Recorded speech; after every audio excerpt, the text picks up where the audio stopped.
morning. It's Sandra Pike from Roll Page Atlantic and the Pike Group. And, we're always wondering what's happening in the Halifax real estate market. There's been so much doom and gloom every time you turn on the news. So I thought, you know what? Let's just go out, interview agents. Let's interview industry members. And today I have a wonderful guest I've known for, oh my God, 10 years now or more. Wow. So I'll get you, Don, to introduce yourself. Thanks, Sandra. Great to be here. Don MacVicar. I'm the broker owner of Premier Mortgage Center. We're based here in Halifax. Proud of being based in Halifax. 16 and a half years in business now, which is crazy. I know. We all through Atlantic Canada and all through Ontario. So we're kind of an Eastern Canadian brokerage. And proud to be operating out of Halifax, Nova Scotia. So happy to be here. Good stuff. And thank you for taking time this morning. I know the long weekend is coming up. So let's just get right into the meat. And Sure. Again, we're hearing on the news, interest rates, house prices are going to drop.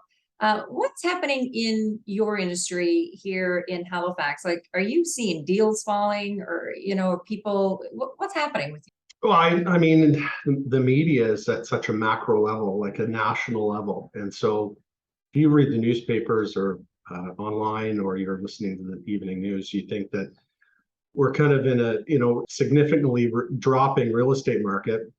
Obviously, certain parts of the country are. The GTA, which we have a large presence in, we're feeling it big time. But here in Halifax and Nova Scotia, throughout Atlantic Canada, we're just not seeing the same results. So I think overall, we're definitely seeing a slowdown. I mean, everybody is.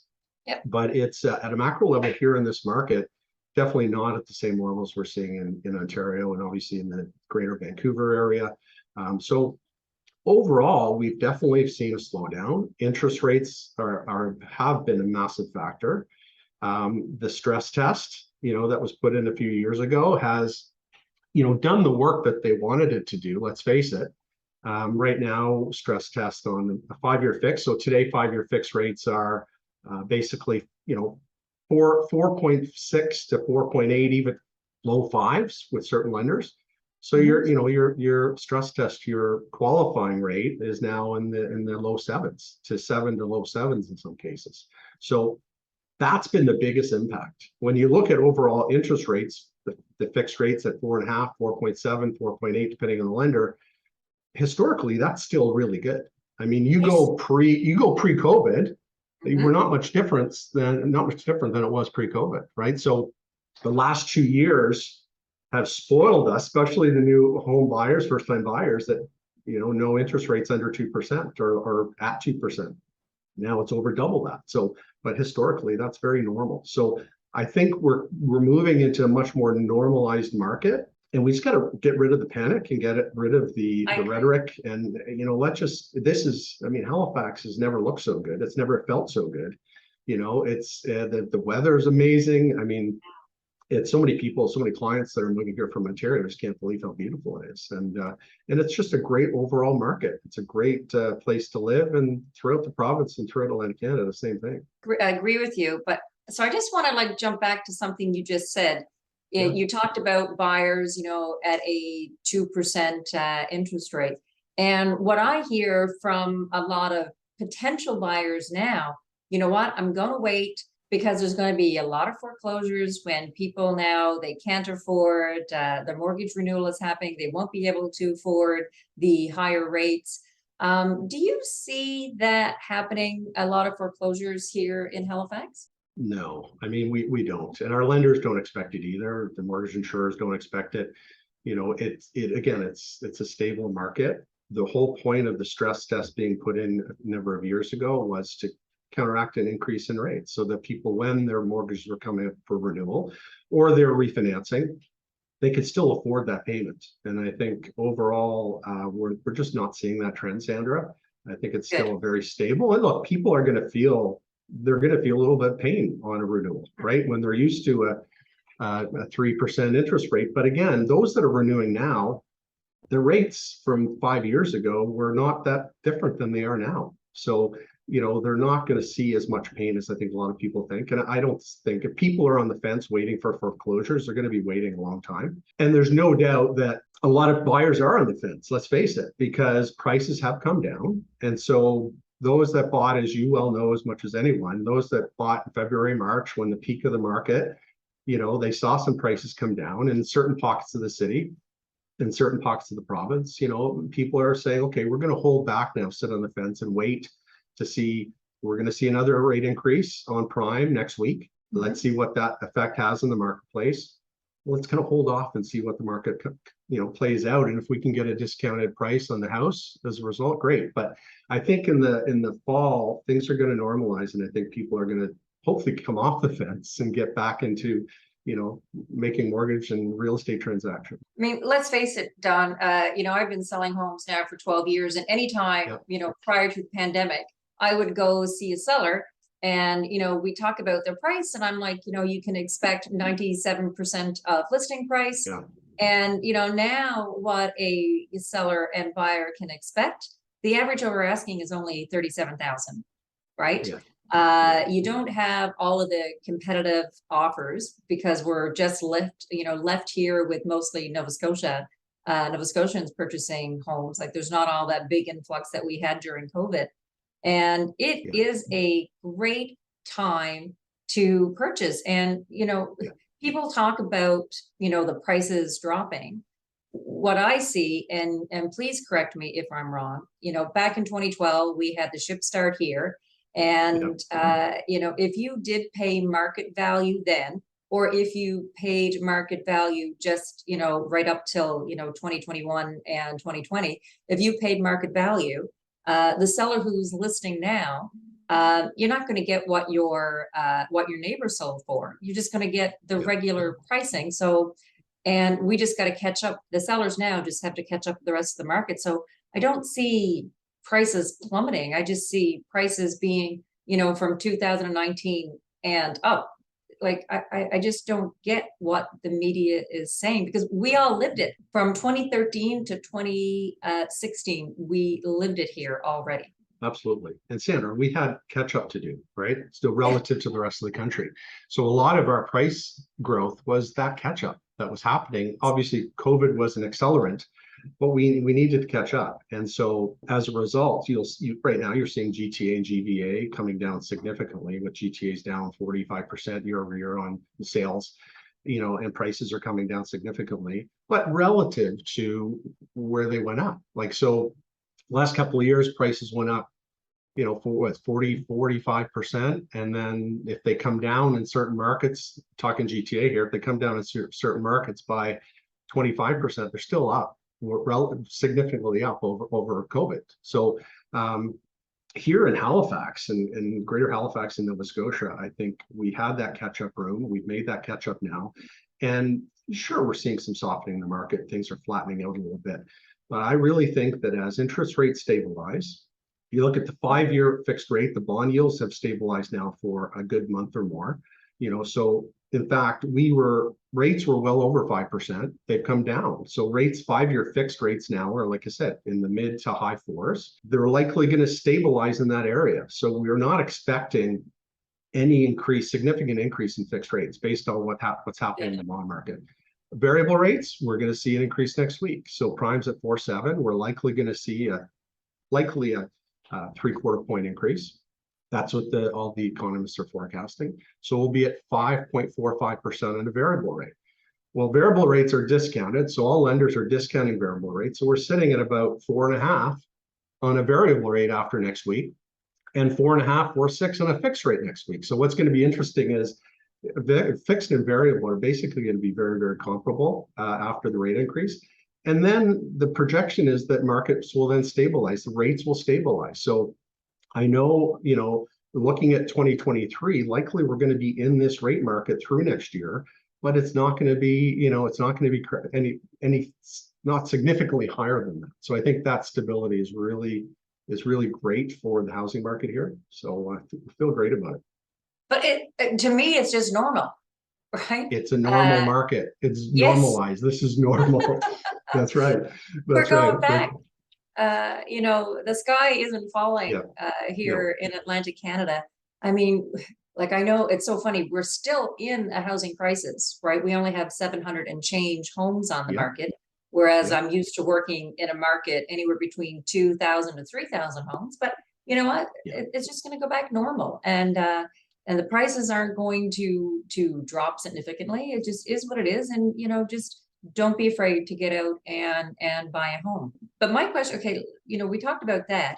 If you had to look at who is your main client now, is it mostly refinancing?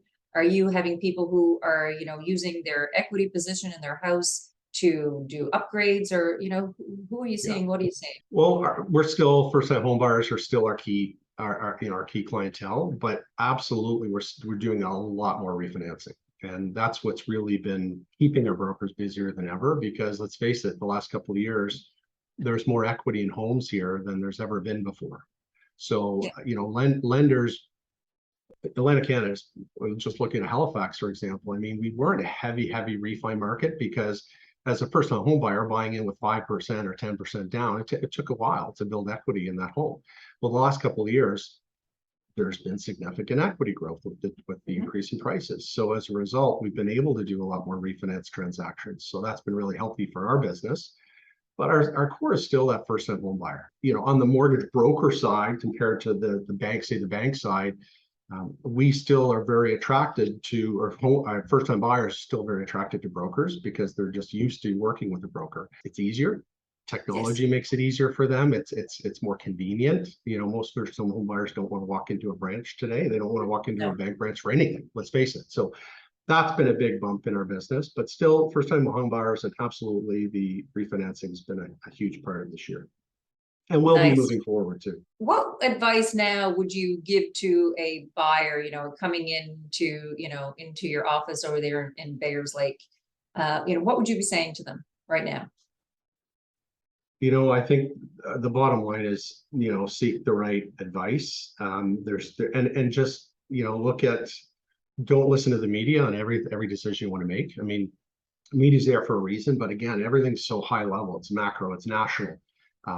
Talk to your professionals, your real estate professional, your mortgage professional, and just make sure you're getting the proper advice. I think a lot of people, what's interesting from a trend perspective is there's been a much heavier increase in variable rates. Most clients are going in and saying, we'll take a variable rate. Well, there's a couple of reasons for that. One, obviously the rate has been lower because prime's lower than where fixed rates have gone.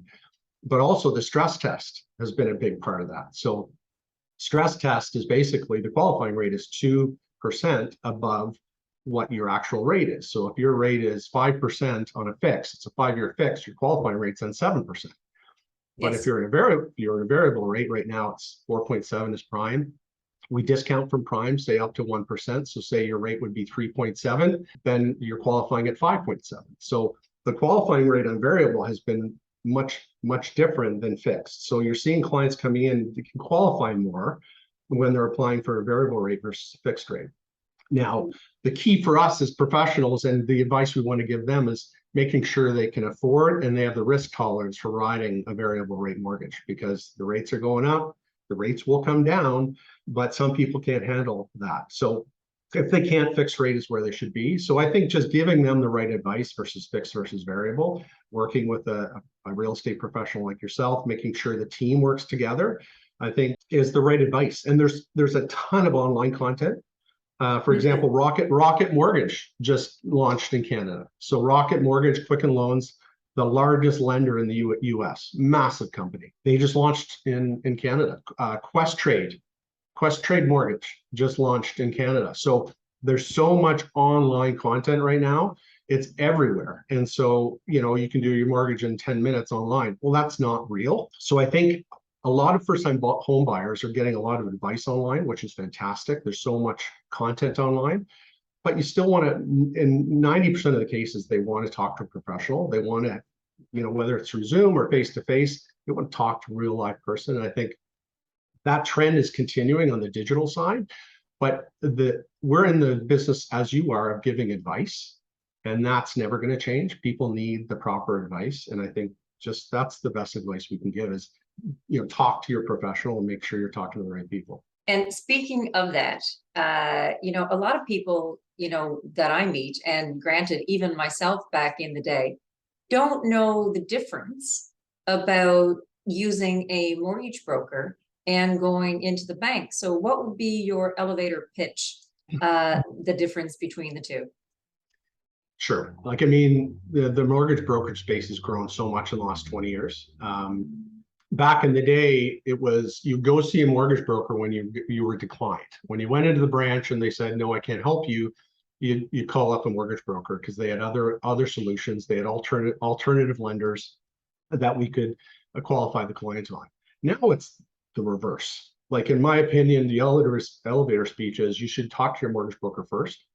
You know, we can shop the market. We look at all our lenders. We know what the banks are doing. We look at all the different products that are out there. It just gives you so much more choice. And ultimately, then you can if you want to walk into your branch where you've been doing your banking for 20 or 30 years, great. But at least then you've done your homework and it doesn't cost you anything. So, you know, you can walk into your mortgage broker, the lenders pay us for the transaction, the client pays us nothing. So a lot of people don't realize that. And there's still a lot of people, especially in Eastern Canada, Atlantic Canada, that just are not familiar with what a mortgage broker does. You know, in Ontario and out west, I mean, mortgage brokers have a significant market share, but it's growing significantly here in Atlantic Canada over the last 10 years. So just a lot more choice, unbiased choice. You know, for us, whether you're with a bank or a monoline lender, you know, we just look at what's best for the client and give them the proper advice. So I think that's been huge for our business. And COVID has changed our market share significantly because people want convenience. They want to, in many cases, they want to do their deal as quickly and efficiently as possible. So electronic signing now has changed our game, and all lenders are on board. So you can do a transaction through Zoom, you can do a transaction through any kind of virtual medium. So it's made life a lot easier for us, and it's made our business much more efficient. And the convenience factor for our clients. Some want to come into the office again, and they miss the face-to-face, which is fantastic. We provide that, but many still want to make it as easy as possible online. And who would be your top lenders?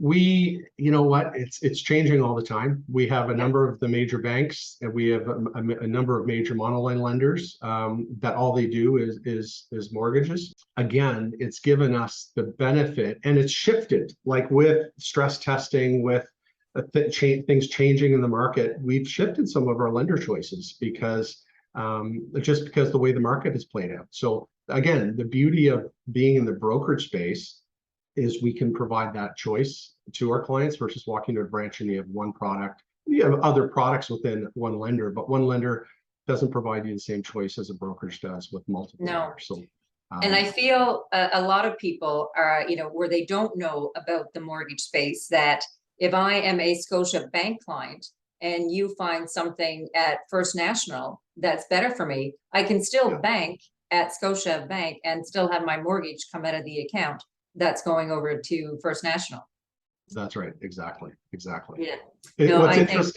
What's interesting, Sandra, is that clients, when you're investing your money, you know, it doesn't seem to matter the institution as much, but when you're borrowing money from the lender's giving you money, it seems to be a bigger deal who you're dealing with. Why should that be? Like, that's the beauty of, we have so much choice and the lender's giving you that money. So a lot of the non-bank lenders, sometimes clients say, well, I don't know who that lender is. Well, we only deal with top rated lenders, national lenders. And you know, and the competition with the banks has been really healthy for our business. That's good. Well, Don, I won't take up much of your day because I'll let you start the long weekend, but thank you so much for your time. Thanks a lot, Sandra. Appreciate it.